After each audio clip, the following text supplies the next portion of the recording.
आपका अपना channel Edu परिचर्चा में स्वागत है। यह ज्ञान बिंदु का जो क्वेश्चन बैंक आया था उसका दूसरा सेट है। यह मद्य निषेध दरोगा का जो एग्जाम हुआ था 3/9/2023 का, उसका पेपर है। इसको आज देखते हैं। इसका पहला क्वेश्चन है, टॉयलेट मैन ऑफ इंडिया किसे कहा जाता है? तो इसका सही उत्तर हो जाएगा बिंदेश्वर पाठक। बिंदेश्वर पाठक। इसका डिस्कशन देखते हैं। टॉयलेट मैन ऑफ इंडिया के नाम से बिंदेश्वर पाठक को जाना जाता है। इनका जन्म बिहार के वैशाली जिला में कब हुआ था? तो 1943 में हुआ था।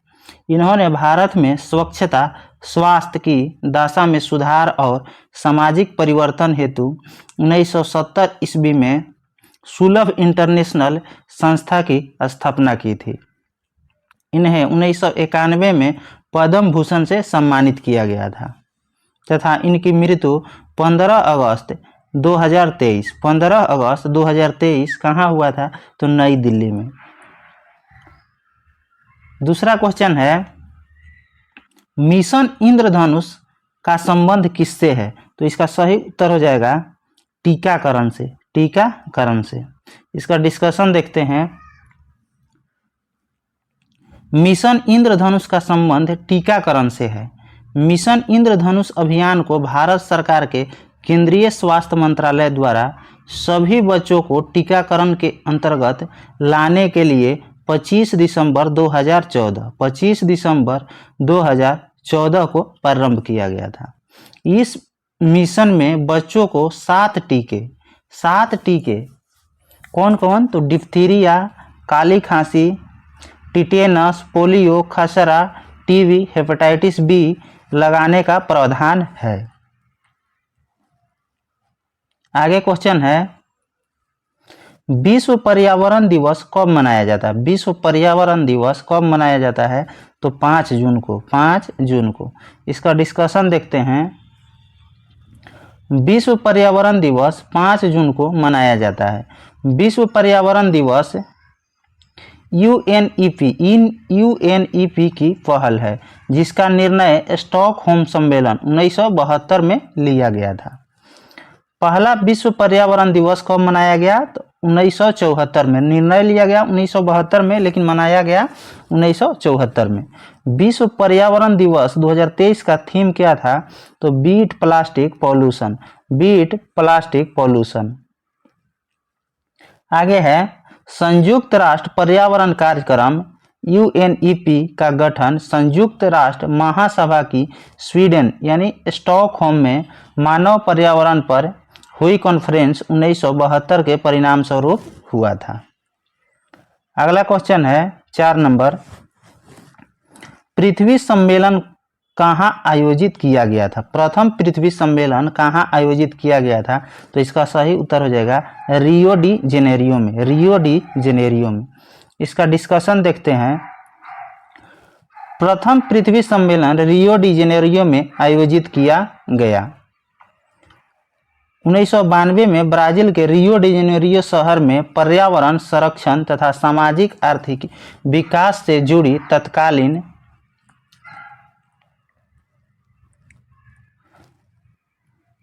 तत्कालीन समस्याओं का समाधान खोजने के उद्देश्य से पृथ्वी शिखर सम्मेलन आयोजित किया गया था। इस सम्मेलन में सतत विकास हेतु वैश्विक कार्य योजना एजेंडा 21 को अपनाया गया था। पूछता है एजेंडा 21 किससे संबंधित है? तो पृथ्वी सम्मेलन 1992 से। आगे है रियो प्लस 10 यानी रियो प्लस 10 जो पृथ्वी सम्मेलन 1992 में हुआ था, उसके 10 वर्ष बाद जोहान्सबर्ग सम्मेलन हुआ था। कब? 2002 में। कहाँ? तो दक्षिण अफ्रीका के जोहान्सबर्ग शहर में। इसे पृथ्वी सम्मेलन 2002 के नाम से जाना जाता है। पृथ्वी सम्मेलन 2002 कहाँ हुआ था? तो जोहान्सबर्ग जो साउथ अफ्रीका में स्थित है। उसके बाद 20 वर्ष के बाद हुआ था एक सम्मेलन 2012 में, ब्राजील के रियो डी जेनेरियो में आयोजित किया था, सेम प्लेस पे। इस सम्मेलन में हरित अर्थव्यवस्था पर कार्रवाई के लिए भागीदारी पेज की स्थापना की गई। आगे क्वेश्चन है 2026 में फीफा विश्व कप कहाँ आयोजित किया जाएगा? तो इसका सही उत्तर हो जाएगा यूएसए, कनाडा और मैक्सिको। यूएसए, कनाडा और मैक्सिको। इसका डिस्कशन है 2026 में फीफा विश्व कप यूएसए, कनाडा, मैक्सिको में आयोजित किया जाएगा। 22वां फीफा फुटबॉल विश्व कप 2022 कतर में आयोजित किया गया। इसका विजेता कौन था? तो अर्जेंटीना था और उप विजेता फ्रांस था 2022 वाला का। और महिला फीफा महिला फुटबॉल विश्व कप 2023 में आयोजित हुआ था। कहाँ पे? तो ऑस्ट्रेलिया और न्यूजीलैंड में। और इसके विजेता कौन था? तो स्पेन विजेता था और उप विजेता इंग्लैंड था महिला वाला का। अब पूछेगा फीफा अंडर 17 महिला विश्व कप 2022 में भारत में आयोजित किया गया था। फीफा अंडर 17 महिला विश्व कप 2022 भारत में आयोजित किया गया था। इसका भी विजेता स्पेन और उप विजेता कोलंबिया रहा था। आगे क्वेश्चन है मस्तिष्क का सबसे बड़ा भाग कौन सा है? तो इसका सही उत्तर हो जाएगा सेरिब्रम। इसका डिस्कशन देखते हैं। मस्तिष्क का सबसे बड़ा भाग सेरिब्रम यानी प्रमस्तिष्क है। मानव मस्तिष्क को 3 प्रमुख भागों में विभाजित किया गया है। कौन कौन? तो अग्र मस्तिष्क, मध्य मस्तिष्क और पश्चिम मस्तिष्क। अग्र मस्तिष्क को 2 भाग में बांटा गया है। कौन कौन? अग्र मस्तिष्क को 2 भाग में बांटा गया है। तो प्रमस्तिष्क जिसको सेरेब्रम कहा जाता है, इसके बारे में देखते हैं। यह मस्तिष्क का सबसे बड़ा भाग है। यह संपूर्ण मस्तिष्क का लगभग 2/3 हिस्सा होता है। मानव में किसी बात को सोचने समझने की शक्ति, स्मरण शक्ति, घृणा, प्रेम, भय के अनुभव जैसी क्रियाओं का नियंत्रण और समन्वय प्रमस्तिष्क द्वारा होता है। यह मस्तिष्क के अन्य भागों के कार्यों पर नियंत्रण रखता है प्रमस्तिष्क। अगला है इसका डाइएनसेफलॉन दूसरा भाग है इसका। इसके बारे में देखते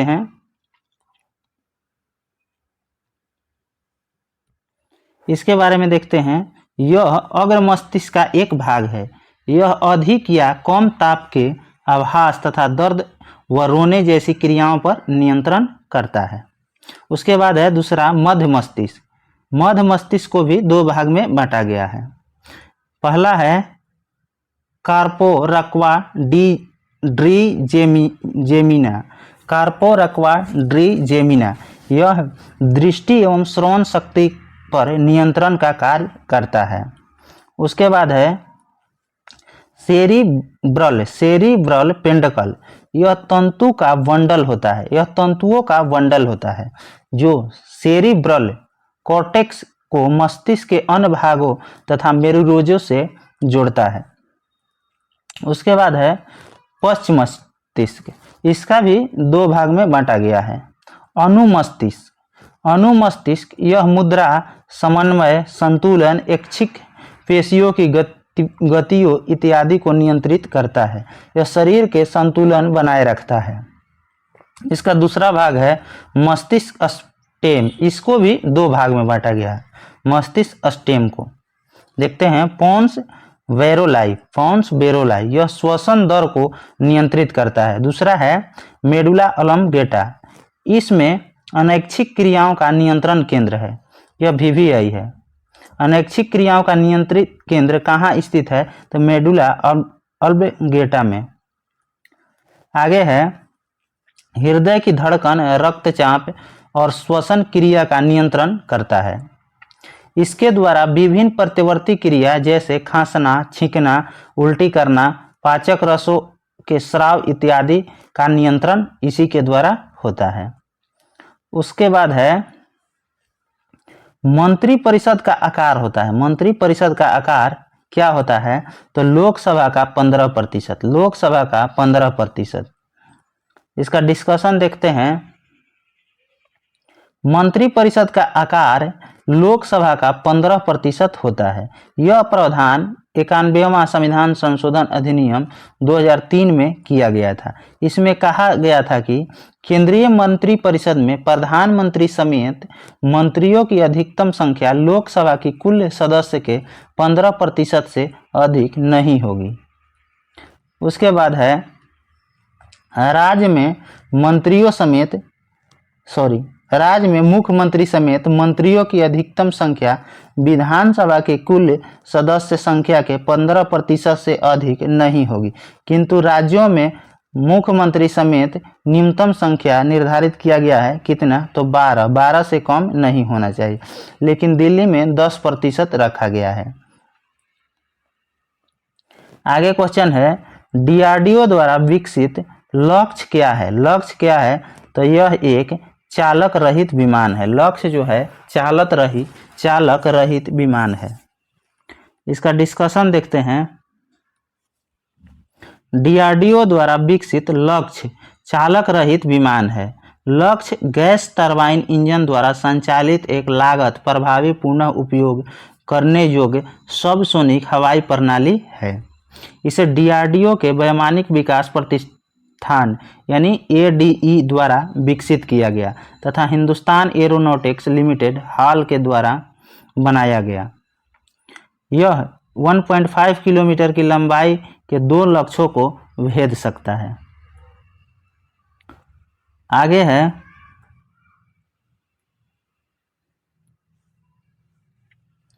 इसे भारतीय वायुसेना, भारतीय नौसेना एवं भारतीय थल सेना में क्रमशः 2000, 2001 और 2003 में शामिल किया गया था। 2000 में वायुसेना में, 2001 में भारतीय नौसेना में तथा 2003 में भारतीय थल सेना में शामिल किया गया था। पूछेगा रक्षा अनुसंधान एवं विकास संगठन यानी डीआरडीओ का गठन कब हुआ था, तो 1958 में। इसका मुख्यालय कहाँ है, तो नई दिल्ली में है, नई दिल्ली। डीआरडीओ के अध्यक्ष अभी कौन है, तो समीर बी कावत, अभी भी समीर बी कावत ही हैं। अगला क्वेश्चन है बिहार की सबसे बड़ी ऑक्सबो झील कौन सा है, तो इसका सही उत्तर हो जाएगा कांवर झील। कांवर झील कहाँ है, तो बेगूसराय में। आगे क्वेश्चन है बिहार की सबसे ऑक्सबो ऑक्सबो झील यानी गोखुर झील कौन सा है, तो कांवर झील है। कांवर झील एशिया का सबसे बड़ा ताजे पानी का गोखर झील के रूप में जाना जाता है। यह बिहार के बेगूसराय जिले में स्थित है। कांवर झील बिहार की पहली और देश की 39वीं रामसर साइट है। आगे क्वेश्चन है लेक्टोमीटर किस सिद्धांत पर कार्य करता है, तो इसका सही उत्तर हो जाएगा आर्किमिडीज के सिद्धांत पर। आर्किमिडीज के सिद्धांत पर। आगे क्वेश्चन है इसका डिस्कशन है लेक्टोमीटर आर्किमिडीज के सिद्धांत पर कार्य करता है। आर्किमिडीज का सिद्धांत क्या है, तो जब कोई वस्तु किसी द्रव में पूरी अथवा आंशिक रूप से डुबोई जाती है तो उसके भार में आभासी कमी होती है। भार में यह आभासी कमी वस्तु द्वारा हटाए गए द्रव के भार के बराबर होता है। यह किसका सिद्धांत है, तो आर्किमिडीज का सिद्धांत है। आगे है हाइड्रोमीटर आर्किमिडीज के सिद्धांत पर आधारित है। रक्षा पेटी पनडुब्बी भी आर्किमिडीज के सिद्धांत पर कार्य करता है। आगे है 11 नंबर क्वेश्चन निम्नलिखित में किस राज्य से होकर कर्क रेखा गुजरती है, तो ऑप्शन के अनुसार सी हो जाएगा मध्य प्रदेश से होकर गुजरती है। आगे है कर्क रेखा मध्य प्रदेश से होकर गुजरती है। कर्क रेखा उत्तरी गोलार्ध में विषुवत रेखा से 23.5 डिग्री उत्तर की कोणीय दूरी पर स्थित है। कर्क रेखा भारत के 8 राज्यों से होकर गुजरता है। कौन कौन, तो गुजरात, राजस्थान, मध्य प्रदेश, छत्तीसगढ़, झारखंड, पश्चिम बंगाल, त्रिपुरा, मिजोरम से होकर गुजरती है। भारत में माही नदी कर्क रेखा को 2 बार काटती है। आगे है बूढ़ी गंडक किसकी सहायक नदी है, बूढ़ी गंडक गंगा की सहायक नदी है। इसका डिस्कशन है बूढ़ी गंडक गंगा की सहायक नदी है। बूढ़ी गंडक सोमेश्वर श्रेणी के पश्चिमी भाग से निकलकर पश्चिमी चंपारण, पूर्वी चंपारण, मुजफ्फरपुर, समस्तीपुर, बेगूसराय जिले से बहते हुए अंत में खगड़िया जिले में गंगा नदी में मिल जाती है। आगे क्वेश्चन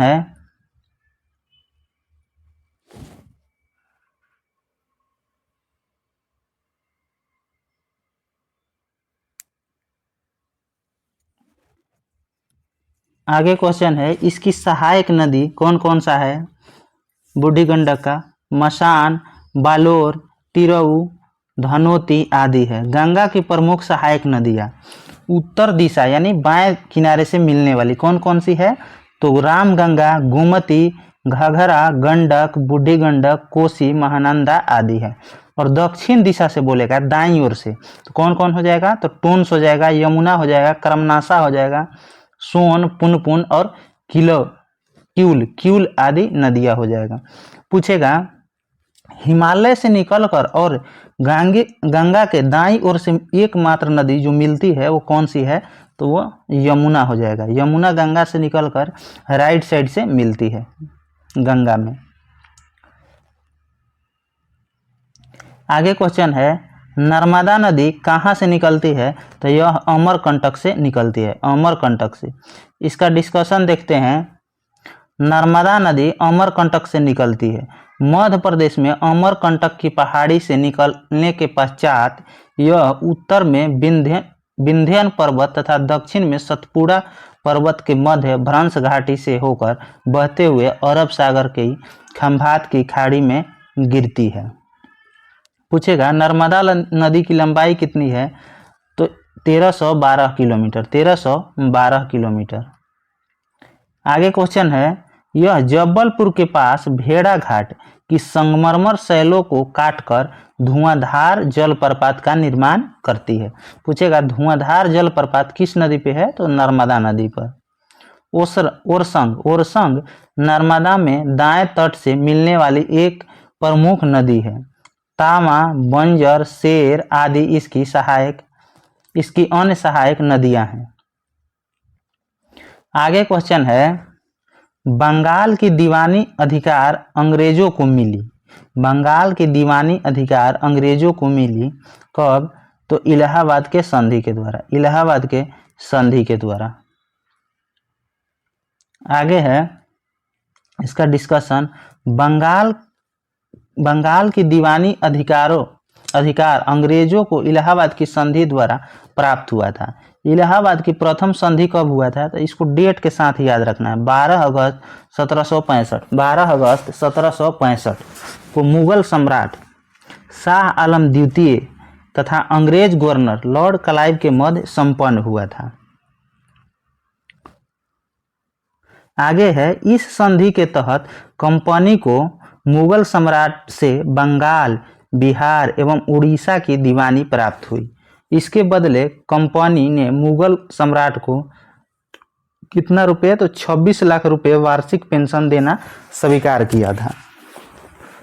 कंपनी ने अवध के नवाब से काड़ा तथा और इलाहाबाद के क्षेत्र को लेकर मुगल सम्राट शाह आलम द्वितीय को दे दिया था। आगे है, इलाहाबाद की द्वितीय संधि कब हुआ था? तो 16 अगस्त 1765। 16 अगस्त 1765 को अवध के नवाब शुजाउद्दौला और लॉर्ड क्लाइव के मध्य हुआ था। आगे क्वेश्चन है, चुनाव आयोग का उल्लेख किस अनुच्छेद में है? तो इसका सही उत्तर हो जाएगा अनुच्छेद 324 में, अनुच्छेद 324 में। इसका डिस्कशन है, चुनाव आयोग का उल्लेख अनुच्छेद 324 में है। संविधान के भाग 15 में अनुच्छेद 324 से 329 के क तक चुनाव आयोग का उल्लेख है। संविधान के अनुच्छेद 324 के अनुसार संसद, राज्य विधानमंडल, राष्ट्रपति, उपराष्ट्रपति के पदों के निर्वाचन के लिए संचालन, निर्देशन व नियंत्रण की जिम्मेदारी चुनाव आयोग की है। आगे क्वेश्चन है, 1950 से 15 अक्टूबर 1989 तक निर्वाचन आयोग एक सदस्यीय निकाय के रूप में कार्य करता था, जिसमें केवल मुख्य निर्वाचन आयुक्त होता था।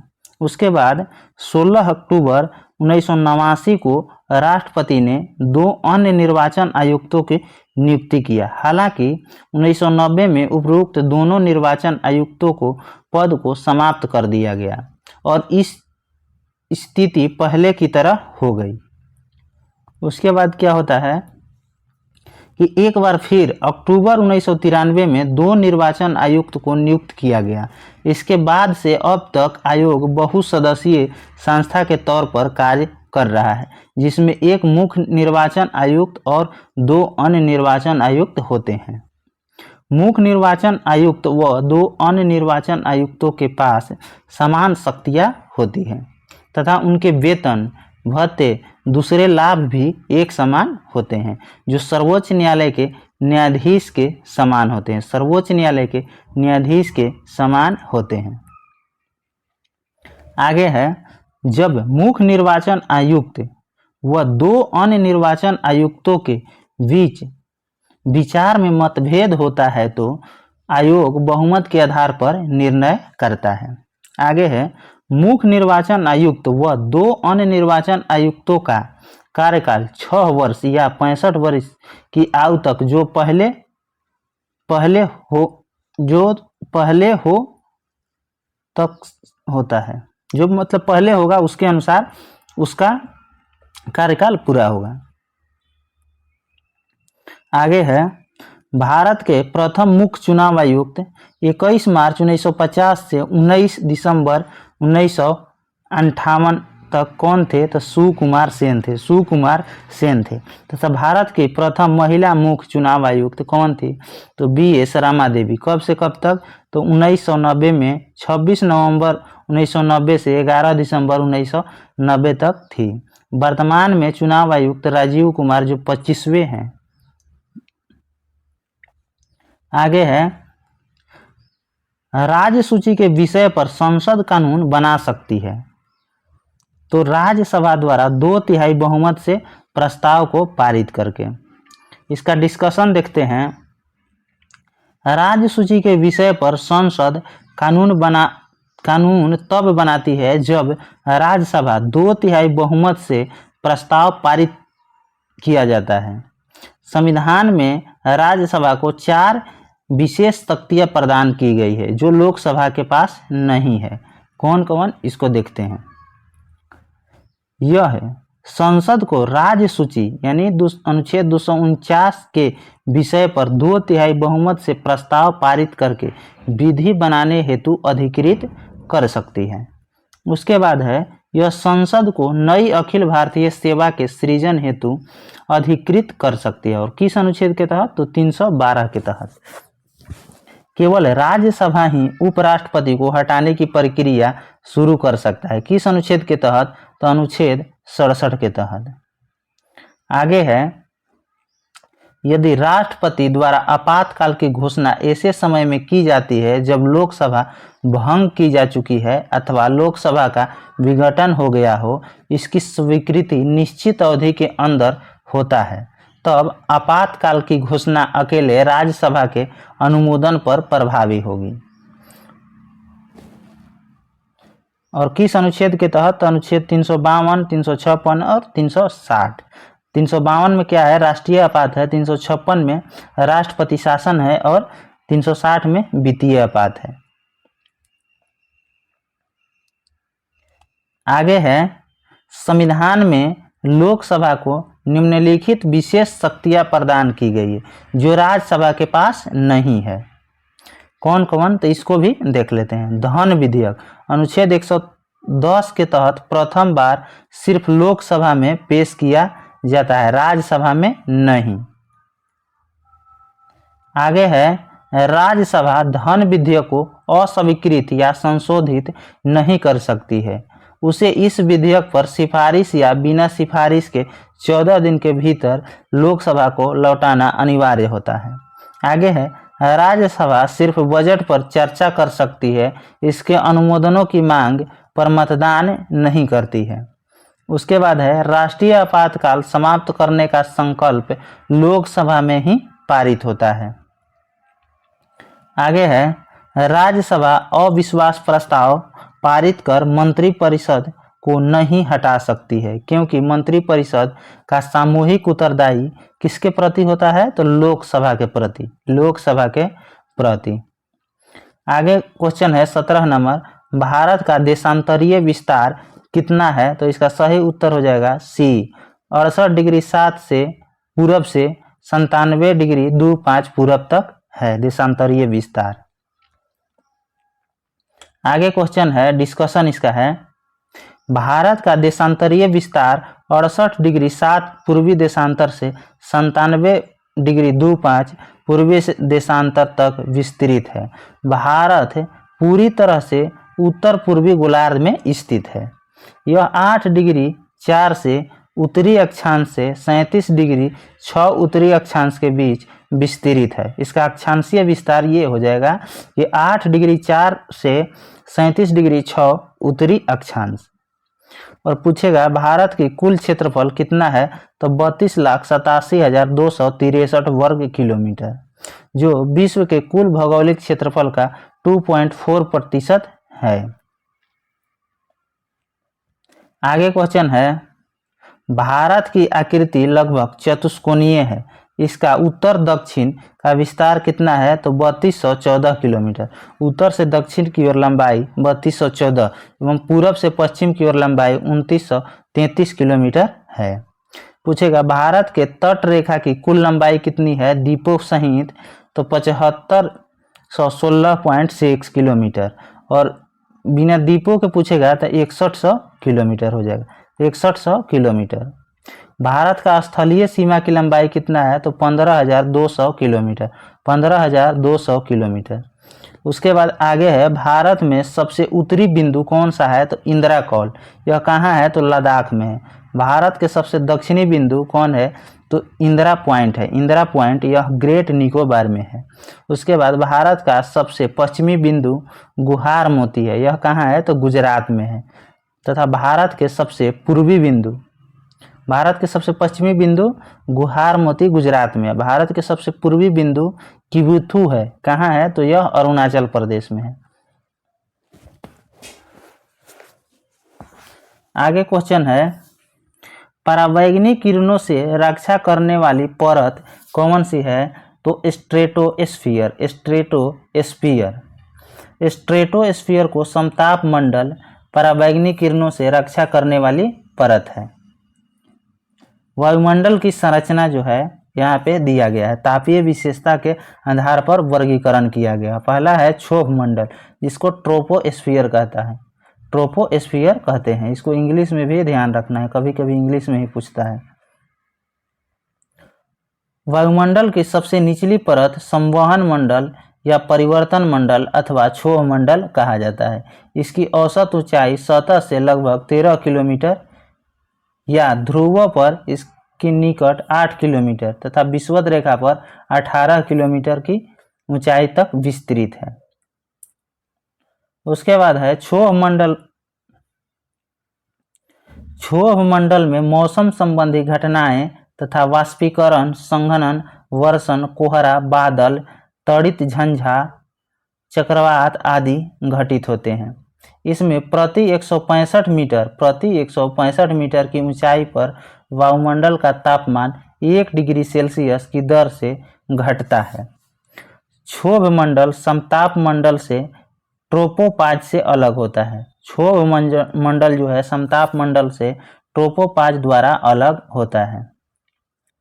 इसका एक डायग्राम दिया गया है, पहले क्षोभ मंडल है, उसके बाद समताप मंडल है। क्षोभ मंडल 18 किलोमीटर तक, समताप 50 किलोमीटर तक, मध्य मंडल 80 किलोमीटर तक तथा आयन मंडल 400 किलो और बहिर्मंडल की सीमा नहीं है। यही पूछा था कि क्षोभ मंडल और समताप मंडल किसके द्वारा अलग होते हैं? तो ट्रोपोपाज द्वारा। और उसके बाद है समताप और मध्य मंडल, यह किसके द्वारा अलग होते हैं? स्ट्रेटोपाज द्वारा, स्ट्रेटोपाज द्वारा। और उसके बाद है मध्य मंडल और आयन मंडल, यह किसके द्वारा अलग होते हैं? तो मेसोपाज द्वारा, मेसोपोज द्वारा। आगे है समताप मंडल, स्ट्रेटोस्फीयर। धरातल से इसकी ऊंचाई 50 किलोमीटर तक है लगभग। इस मंडल में किसी भी प्रकार की मौसमी घटनाएं घटित नहीं है। इन्हीं दशाओं के कारण वायुयान उड़ाने के लिए समताप मंडल की निचली परत आदर्श मानी जाती है। आगे है, समताप मंडल में ओजोन परत स्थित है जो 15 से 35 किलोमीटर तक विस्तृत है। इस ओजोन परत द्वारा सौरयुक्त पराबैंगनी विकिरण तरंगों का अवशोषण होता है। समताप मंडल मध्य मंडल से स्ट्रेटोपाज द्वारा अलग होता है। उसके बाद आता है मध्य मंडल, जिसको मेसोस्फीयर कहा जाता है। यह मध्य मंडल का विस्तार सागर से 50 से 80 किलोमीटर तक ऊंचाई तक है। मध्य मंडल आयन मंडल से मेसोपाज द्वारा अलग होता है। उसके बाद है आयन मंडल। आयन मंडल जो है, आयन मंडल का विस्तार 80 किलोमीटर से 400 किलोमीटर तक के मध्य में स्थित है। कुछ स्रोतों से इसका विस्तार 640 तक माना जाता है। आगे है आयन मंडल में आयनों तथा विद्युत आवेशित कणों को प्रधानता है, इसलिए आयन मंडल रेडियो तरंगों को पृथ्वी पर परिवर्तित करके संचार व्यवस्था को संभव बनाता है। उसके बाद आता है बहिर्मंडल एक्सोस्फीयर। यह मंडल वायुमंडल की सबसे ऊपरी सतह है। यह आयन मंडल के ऊपर से शुरू होकर सुदूर अंतरिक्ष में विलीन हो जाता है। उसके बाद है ऑरोरा ऑस्ट्रेलिस तथा ऑरोरा बोरियालिस जैसी घटनाएं आयन मंडल में घटित होती है, जो एक प्रकार की सौरिक तूफान से निष्कासित इलेक्ट्रॉन तरंग है। उसके बाद है 19 नंबर क्वेश्चन, सीता माता की जयंती कब मनाई जाती है? तो इसका सही उत्तर हो जाएगा वैशाख माह के शुक्ल पक्ष के नवमी को। सीता माता की जयंती वैशाख माह के शुक्ल पक्ष की नवमी को मनाई जाती है। हिंदू कैलेंडर के अनुसार सभी महीनों का नाम इस प्रकार है: चैत्र है, वैशाख है, ज्येष्ठ है, आषाढ़ है, श्रावण है, भाद्र है, आश्विन है, कार्तिक है, मार्गशीर्ष है, पौष है, माघ है एवं फाल्गुन है। प्रथम जो होता है चैत्र होता है और अंतिम फाल्गुन होता है। चैत्र माह से हिंदू नववर्ष की शुरुआत होती है। उसके बाद अगला क्वेश्चन है, सर्वाधिक ऊंचाई पर स्थित बादल क्या कहलाता है? तो यह पछाव बादल कहलाता है। पछाव बादल कहलाता है। सर्वाधिक ऊंचाई पर स्थित बादल पछाव बादल कहलाता है। बादलों का वर्गीकरण औसत ऊंचाई के आधार पर बादलों को 3 मुख्य वर्गों तथा 10 उपवर्गों में बांटा गया है। इसको देखते हैं। ऊंच बादल जो है 6000 से 20000 मीटर तक ऊंचाई पर स्थित रहता है। इसमें होता है पछाव बादल। ये आसमान में सबसे अधिक ऊंचाई पर सफेद रेशम की भांति कोमल व बिखरे बादल होते हैं। ये हिमकणों से बने होते हैं, इसलिए इनसे वर्षा नहीं होती है। चक्रवात के आगमन के क्रम में सबसे पहले यही मेघ दिखाई पड़ते हैं, इसलिए ये मेघ चक्रवात आगमन का सूचक होते हैं।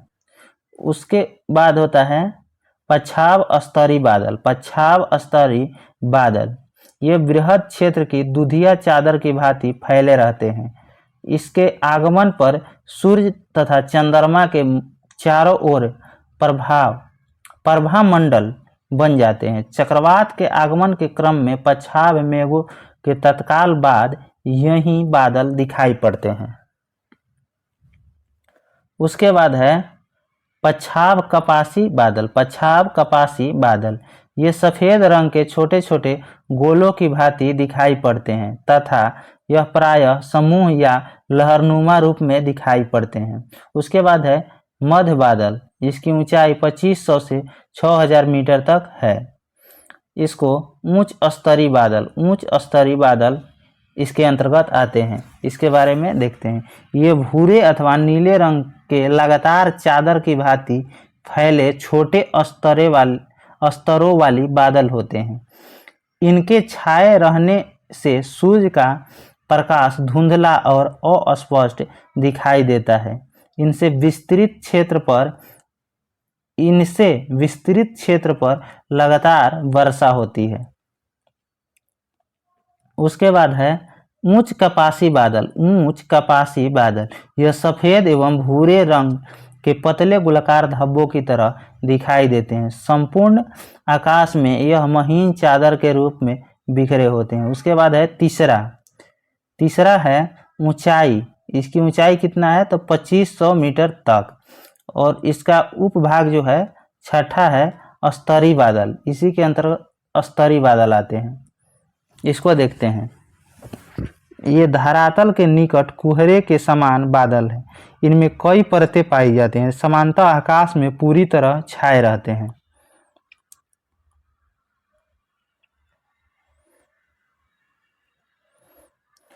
शीतोष्ण उष्णकटिबंधीय क्षेत्र में शीत ऋतु में दो विपरीत स्वभाव वाली वायुराशियां मिलने से प्रायः इनका निर्माण होता है। उसके बाद है स्तरीय कपासी बादल। यह हल्के भूरे या सफ़ेद रंग के गोलाकार धब्बे के रूप में मिलते हैं तथा ये जाड़े के मौसम में प्रायः संपूर्ण आसमान को ढक लेते हैं। यह सामान्यतः साफ मौसम का सूचक है। उसके बाद है कपासी बादल। इसका आकार गुंबदाकार व फूलगोभी की भांति होता है। इसका आधार क्षेत्र समतल पाया जाता है। यह प्रायः साफ मौसम की सूचना देता है। उसके बाद है कपासी वर्षा बादल। ये अत्यधिक गहरे काले संघन बादल है। ये नीचे से ऊपर की ओर विशाल मीनार की भांति उठे रहते हैं, जिसकी ऊंचाई कितना है तो 7500 मीटर। इन बादलों में भारी वर्षा, ओला, तड़ित झंझा आदि उत्पन्न होते हैं। शीतोष्ण कटिबंधीय चक्रवातों में शीत बताग्रों के सहारे मुख्यतः इन्हीं बादलों से वर्षा होते हैं। उसके बाद है लास्ट वाला वर्षा स्तरीय बादल। ये धरातल से कम ऊंचाई पर स्थित घने, काले तथा विस्तृत बादल है। ये वायुमंडल में आर्द्रता को बढ़ा देते हैं, जिसके परिणाम स्वरूप शीघ्र वर्षा होने लगती है। आगे है उष्णकटिबंधीय चक्रवातों में उष्ण बताग्रों के सहारे इन्हीं बादलों से वर्षा होती है। उसके बाद है अगला क्वेश्चन, किस ग्रह को नीला ग्रह कहा जाता है? तो नेपच्यून को। दिए गए विकल्पों में नेपच्यून, वरुण को नीला ग्रह कहा जाता है। वरुण ग्रह पर मौजूद मीथेन गैस लाल प्रकाश के अवशोषण के कारण वरुण को नीला ग्रह कहा जाता है। आगे है, यह सौरमंडल का सर्वाधिक ठंडा ग्रह है। इसका वायुमंडल अति घना है। इसमें हाइड्रोजन, हीलियम, मीथेन और अमोनिया विद्यमान है। इसके प्रमुख उपग्रह कौन कौन है? तो ट्रिटॉन है और नेरिड। शुक्र यानी वीनस को सांझ का तारा, भोर का तारा, पृथ्वी की जुड़वा बहन कहा जाता है। आगे क्वेश्चन है, पृथ्वी को जल की उपस्थिति के कारण नीला ग्रह कहते हैं। मंगल, जो मार्स ग्रह, मंगल जिसको इंग्लिश में मार्स कहते हैं, की सतह लाल फेरस ऑक्साइड के उपलब्धता के कारण होने के कारण इसे लाल ग्रह, मंगल ग्रह को लाल ग्रह, किसके कारण? तो फेरस ऑक्साइड के उपलब्धता के कारण। उसके बाद है शनि ग्रह, जिसको इंग्लिश में सैटर्न कहते हैं, को गैसों का गोला एवं गैलेक्सी समान ग्रह कहा जाता है। उसके बाद है अरुण, यूरेनस को लेटा हुआ ग्रह कहा जाता है तथा हारा ग्रह कहा जाता है। आगे क्वेश्चन है, किसने गति के नियमों का प्रतिपादन किया था? तो यह न्यूटन ने किया था। इसके बाद देखते हैं इसका डिस्कशन। गति के नियमों का प्रतिपादन आइजक न्यूटन ने किया था। आइजक न्यूटन ने 1687 ईस्वी में अपनी पुस्तक प्रिंसिपिया में गति के नियमों का प्रतिपादित किया था। इन्होंने गति के 3 नियम को प्रतिपादित किया था जो निम्न है। कौन कौन? तो प्रथम गति के नियम क्या है उसके बारे में देखते हैं। प्रथम गति के नियम, कोई वस्तु विराम की अवस्था में है तो विराम की अवस्था में ही रहेगी और यदि वह एक समान गति से किसी सीधी रेखा में चल रही है तो वैसे ही चलती रहेगी जब तक कि उस पर कोई बाहरी बल लगाकर उसकी अवस्था में परिवर्तन न किया जाए। यह प्रथम नियम है। वस्तुओं की प्रारंभिक अवस्था में स्वतः परिवर्तन नहीं होने की प्रवृत्ति को क्या कहते हैं? तो जड़त्व कहते हैं। इसलिए न्यूटन के प्रथम नियम को जड़त्व का नियम भी कहा जाता है। प्रथम नियम से हमें बल की परिभाषा मिलता है। बल की परिभाषा प्रथम नियम से मिलता है। इसका उदाहरण क्या है गति के प्रथम नियम का? तो पेड़ की टहनियाँ को हिलाने से उनमें फल टूटकर नीचे गिर पड़ते हैं। उसके बाद है कंबल को हाथ से पकड़कर डंडे से पीटने पर धूल के कण झड़कर गिर पड़ते हैं। उसके बाद है गोली मारने से कांच में गोल छेद हो जाता है परंतु पत्थर मारने पर कांच टुकड़े टुकड़े हो जाते हैं। उसके बाद है रुकी हुई गाड़ी अचानक चल पड़ने पर उसमें बैठे यात्री पीछे की ओर झुक जाता है तथा चलती हुई गाड़ी में अचानक रुकने पर बैठे यात्री आगे की ओर झुक जाती है। चलती हुई गाड़ी के अचानक रुकने से उसमें बैठे यात्री आगे की ओर झुक जाते हैं। दूसरा नियम इसको देखते हैं। द्वितीय नियम क्या है? तो किसी वस्तु पर आरोपित बल उस वस्तु के द्रव्यमान तथा बल की दिशा में उत्पन्न त्वरण के गुणनफल के बराबर होता है। गति के द्वितीय नियम से बल का व्यंजक प्राप्त होता है। बल का व्यंजक क्या होता है? तो F बराबर ma। F बराबर ma। वस्तु के संवेग में परिवर्तन की दर उस पर आरोपित बल के अनुक्रमानुपाती होती है तथा संवेग परिवर्तन आरोपित बल की दिशा में होता है। इसका उदाहरण क्या क्या है इसको देखते हैं। क्रिकेट खिलाड़ी तेजी से आती हुई गेंद को कैच करते समय अपने हाथों को गेंद के वेग की दिशा में गतिमान कर लेता है ताकि कम चोट लगे। उसके बाद है उसका उदाहरण, समान वेग से आती हुई क्रिकेट की गेंद तथा टेनिस की गेंद में से टेनिस का गेंद को कैच करना आसान होता है। आगे है गद्दा मिट्टी के फर्श पर गिरने पर सीमेंट से बने फर्श पर गिरने की तुलना में कम चोट लगता है। गद्दा या मिट्टी के फर्श पर गिरने पर सीमेंट से बने फर्श पर गिरने की तुलना में कम चोट लगता है। गाड़ियों में स्प्रिंग शॉक्स एब्जॉर्बर लगाए जाते हैं ताकि झटका कम लगे। अधिक गहराई तक कील गाड़ने के लिए भारी हथौड़े का उपयोग किया जाता है। इसका तृतीय नियम है। इस नियम के अनुसार यानी गति का तीसरा नियम है। इस नियम के अनुसार प्रत्येक क्रिया के बराबर विपरीत दिशा में प्रतिक्रिया होती है। इसको देखते हैं। इसका उदाहरण, इसे क्रिया प्रतिक्रिया नियम भी कहते हैं। इसका उदाहरण है बंदूक से गोली छोड़ते समय पीछे की ओर झटका लगना तथा नाव के किनारे पर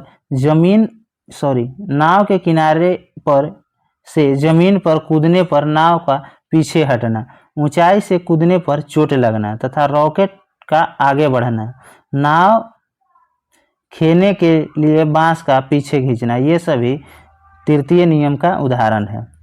उसके बाद है प्रकाश संश्लेषण में आवश्यक है। क्या आवश्यक है? तो इसका सही उत्तर हो जाएगा क्लोरोफिल। ऑप्शन के अनुसार क्लोरोफिल हो जाएगा। प्रकाश संश्लेषण हेतु क्लोरोफिल की आवश्यकता होती है। प्रकाश संश्लेषण में क्या क्या होता है उसको देखते हैं। पौधे के हरे भाग सौर ऊर्जा का ग्रहण कर वायुमंडल से ली गई कार्बन डाइऑक्साइड तथा भूमि से अवशोषित जल के द्वारा कार्बोहाइड्रेट का निर्माण करता है। इस प्रक्रिया में ऑक्सीजन तथा जल सहायक उत्पाद के रूप में निष्कासित होते हैं। पौधे में होने वाली क्रिया हरित लवक या पर्णहरित यानी क्लोरोफिल की उपस्थिति में संपन्न होती है। और प्रकाश संश्लेषण का सूत्र क्या होता है इसको देख लेते हैं एक बार। 6CO2 प्लस 12 H2O, उसके बाद इसमें सूर्य का प्रकाश और क्लोरोफिल दोनों आवश्यक है। उसके बाद क्या होता है तो C6H12O6 यानी glucose plus CH2O 6H2O plus 6O2 का निर्माण होता है। किसका किसका? प्रकाश संश्लेषण के बाद ग्लूकोज का निर्माण होता है, जल का निर्माण होता है और ऑक्सीजन का निर्माण होता है। आगे है पर्णहरित यानी क्लोरोफिल। क्लोरोफिल वर्णक मुख्यतः हरित लवक नामक पादप कोशिकांग में पाया जाता है। पौधे के जिन कोशिकाओं में पर्णहरित उपस्थित होता है केवल उसी में ही प्रकाश संश्लेषण क्रिया कर पाती है। आगे है पौधे में पर्णहरित प्रायः हरी पत्तियों में पाया जाता है। इस कारण पत्तियों को पौधे का प्रकाश संश्लेषी अंग कहा जाता है। उसके बाद है पर्णहरित। पर्णहरित केंद्र में मैग्नीशियम पाया जाता है। मैग्नीशियम प्रकाश संश्लेषण सिर्फ हरे पौधे और कुछ जीवाणुओं में घटित होने वाली क्रिया है। शैवाल या हाइड्रिला जो प्रायः जल में मिलते हैं का पूरा शरीर प्रकाश संश्लेषी होता है। उसके बाद है 24 नंबर क्वेश्चन, प्राकृतिक सफाई कर्मी किसे कहा जाता है? तो इसका सही उत्तर हो जाएगा अपघटक। अपघटक को प्राकृतिक सफाई कर्मी कहा जाता है। अपघटक पौधे तथा उपभोक्ता के मृत शरीर से अपना भोजन प्राप्त करने के साथ साथ जटिल कार्बनिक यौगिकों को साधारण यौगिक में अपघटित करते हैं। इस कारण से इसे प्राकृतिक सफाई कर्मी कहा जाता है।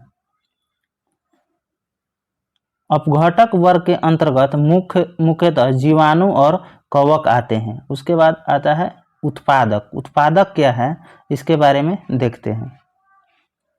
उत्पादक के बारे में, इसके अंतर्गत हरे पेड़ पौधे, कुछ खास जीवाणु, शैवाल आते हैं जो सूर्य के प्रकाश की उपस्थिति में सरल अजैविक पदार्थों से अपना भोजन बना सकते हैं। ऐसे जीव एवं पौधे स्वपोषी अथवा प्राथमिक उत्पाद कहलाते हैं। उसके बाद आगे देखते हैं स्थलीय पारिस्थितिकी तंत्र में उत्पादक प्रायः जड़ युक्त पौधे जैसे साग, झाड़ी, वृक्ष, जबकि गहरे जलीय पारिस्थितिकी तंत्र में पादप प्लवक जैसे फाइटोप्लैंक्टन नामक प्लवक पौधे प्रमुख उत्पादक होते हैं। उसके बाद आते हैं उपभोक्ता। उपभोक्ता क्या है तो प्राथमिक उपभोक्ता वह उपभोक्ता है जो अपने भोजन के लिए पौधे पर निर्भर रहते हैं। प्राथमिक उपभोक्ता शाकभक्षी कहलाते हैं जैसे बकरी, खरगोश, ऊंट आदि। द्वितीयक उपभोक्ता वह उपभोक्ता जो पोषण के लिए शाकभक्षी प्राणियों पर निर्भर रहते हैं। इसमें कौन कौन आते हैं तो सांप, भेड़िया आदि। उसके बाद आता है तृतीयक उपभोक्ता वे उपभोक्ता जो प्राथमिक और द्वितीयक उपभोक्ता को अपना आहार बनाते हैं जैसे बाज, शेर, बाघ इत्यादि। उसके बाद एक चार्ट दिया हुआ है पारिस्थितिकी तंत्र के घटक कौन कौन होते हैं तो पारिस्थितिकी तंत्र के दो घटक होते हैं, जैविक घटक और अजैविक घटक। जैविक घटक में कौन कौन आते हैं उत्पादक, उपभोक्ता और अपघटक। उत्पादक, उपभोक्ता और अपघटक। उसके बाद आते हैं जैविक अपघटक। इसमें कौन कौन आते हैं तो भौतिक कारक, अकार्बनिक कारक, कार्बनिक कारक। भौतिक कारक में आते हैं तापमान, आर्द्रता, प्रकाश, वायुमंडलीय दाब आदि। अकार्बनिक में कौन कौन आते हैं तो जल आते हैं, वायुमंडलीय गैस, मिट्टी, खनिज आदि। उसके बाद कार्बनिक में कौन कौन आते हैं तो प्रोटीन, कार्बोहाइड्रेट और वसा आदि आते हैं। उसके बाद आ जाते हैं 25 नंबर क्वेश्चन में। पंचायती राज व्यवस्था किस संविधान संशोधन से संबंधित है? तो पंचायती राज व्यवस्था किस संविधान संशोधन से संबंधित है? तो इसका सही उत्तर हो जाएगा 73वां। इसका डिस्कशन देखते हैं। पंचायती राज व्यवस्था 73वें संविधान संशोधन से संबंधित है। 73वां संविधान संशोधन अधिनियम 1992 में पारित हुआ था। इस अधिनियम ने संविधान के एक नया भाग 9 सम्मिलित किया और इसमें पंचायत नाम दिया गया। भाग 9 के अनुच्छेद 243 से 243 तक के प्रावधान सम्मिलित किए गए हैं। 73वां संविधान संशोधन अधिनियम द्वारा संविधान की 11वीं अनुसूची जोड़ी गई। इस सूची में पंचायत के 19 कार्यकारी विषय वस्तुएं सम्मिलित हैं। पंचायती राज में कितना विषय है? तो 29 विषय। और पंचायती राज किस अनुसूची में है? तो 11वीं अनुसूची में। आगे है 73वां संविधान संशोधन अधिनियम ने पंचायती राज संस्थाओं को संवैधानिक दर्जा प्रदान किया। निम्नलिखित समितियों का संबंध पंचायती राज से है। किसका किसका? तो बलवंत राय मेहता समिति, जिसका गठन 1957 में हुआ था। बलवंत राय मेहता समिति। उसके बाद है अशोक मेहता समिति। कब? तो 77 में। जी.वी.के. राव समिति 1985 में। एल.एम. सिंघवी समिति 1986 में। थुंगन समिति 1988 में। गौडगिल समिति 1988 में। आगे है उल्लेखनीय है कि पंचायती राज संस्थाओं को संवैधानिकरण के लिए सर्वप्रथम राजीव गांधी सरकार 1989 में 64वां संविधान संशोधन विधेयक लोकसभा में पेश किया गया था। हालांकि यह पारित नहीं हो सका था। 74वां संविधान संशोधन अधिनियम 1992 में पारित किया गया। 74वां संविधान संशोधन अधिनियम संविधान के भाग 9 के क में जोड़ा गया। साथ ही 12वीं अनुसूची को भी जोड़ा गया। और इस प्रकार इस अधिनियम ने नगरपालिकाओं शहरी स्थानीय स्वशासन को संवैधानिक दर्जा संवैधानिक दर्जा प्रदान किया। पूछेगा कि 12वीं अनुसूची में क्या है? तो नगर पालिका। और 11वीं अनुसूची में पंचायती राज है। और भाग 9 के क में क्या है? तो भाग 9 के क में है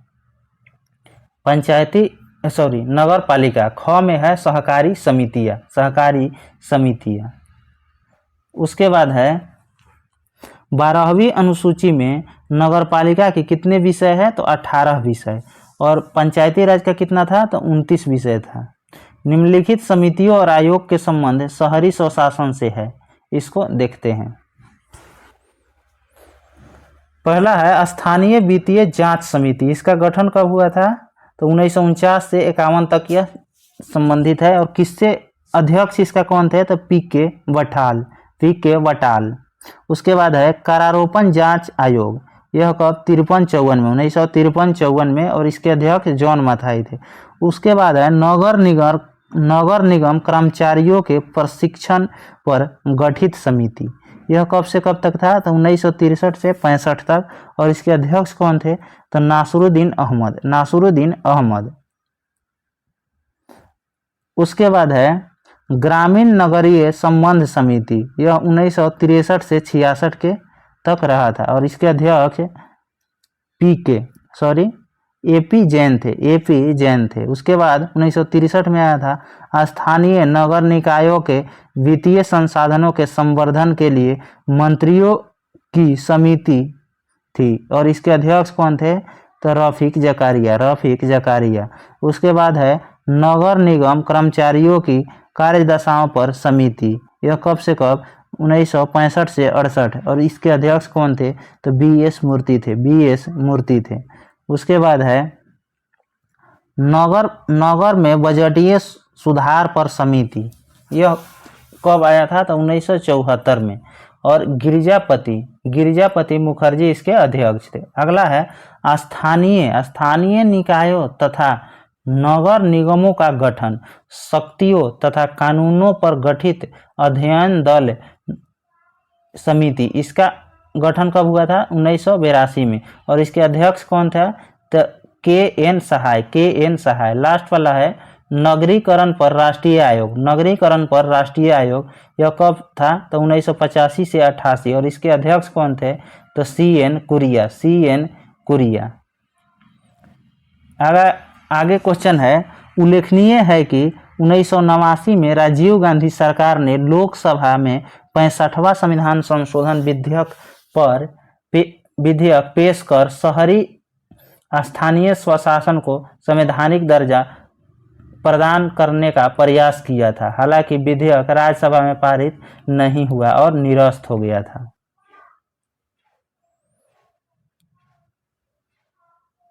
इसके बाद जो 25 से लेकर 50 तक अगला सेट में देखा जाएगा। धन्यवाद।